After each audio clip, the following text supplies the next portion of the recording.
Welcome back, everyone. Before we dive in, make sure to drop your thoughts and the lessons you took from the story in the comments, and don't forget to like and subscribe. Let's get into it. She called me her driver. I left her broken. I never thought I'd be one of those men who sits in silence at night, staring at the ceiling, wondering where everything went wrong. But here I am. It happened 3 months ago, and I still replay it like a bad movie on a scratch disc. I met Julia 10 years ago. She was this vibrant, confident woman who lit up every room she walked into. I was just starting my small tech repair business back then. Nothing fancy, just a guy who fixed phones and laptops out of a tiny corner shop. Julia was a marketing intern trying to make her way in the world. We clicked. Simple as that. Back then, I didn't have much. She supported me through tough times, or at least I thought she did. When my business finally took off 5 years ago, I made sure she never had to worry about money again. I put her through her master's program, bought her a brand new car, paid off her student loans, even put the down payment on our house in her name to make her feel secure. I loved her. I was proud of her. I thought she was proud of me too. I was wrong. A month before our anniversary, she told me her firm was organizing a high-end networking party for clients and executives. She was part of the planning committee and was really excited. She casually mentioned how they needed some extra funding to make it luxurious, so I offered to sponsor it. I paid for the whole thing, about $18,000. No hesitation. Why would I hesitate? I was her husband. The night of the event, I wore a tailored suit, the one she bought me last Christmas. I dropped her off early so she could oversee the setup. She looked gorgeous in her navy blue dress, kissed me on the cheek and said, "Pick me up at 8. Don't be late." Weird, but I brushed it off. Maybe she was stressed. When I arrived at the venue later that night to surprise her and enjoy the party too, I noticed something strange. No one knew me. Not a single person greeted me with familiarity. I asked for Julia at the entrance, and a waiter led me inside. I spotted her in the middle of a small group of well-dressed professionals. She was laughing. I waited for her to notice me. She did. And then, she said the words I will never forget. "Oh, that's my driver. He can wait for me outside." The group chuckled. And just like that, they went back to their conversation.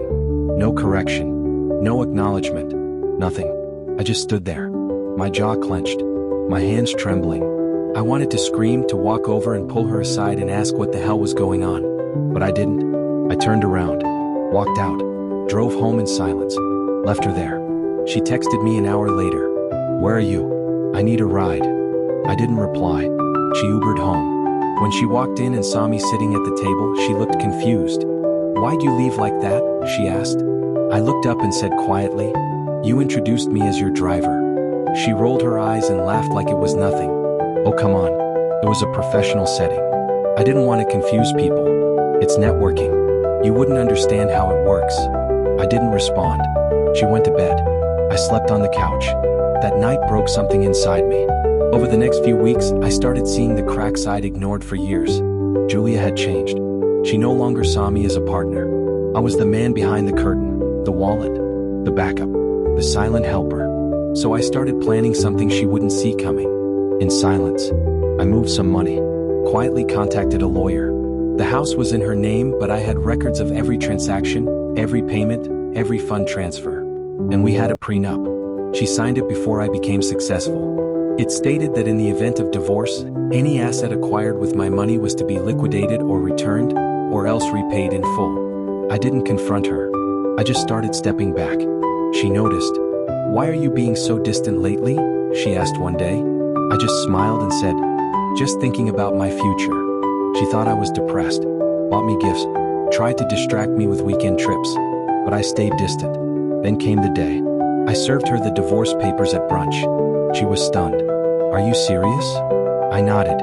"But why?" "I didn't cheat. You're just being sensitive over one comment." I cut her off.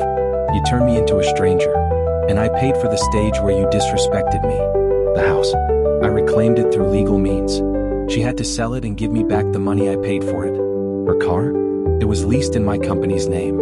I took it back. Credit cards? Canceled. Joint accounts? Closed. She was left with just her income. And the final blow?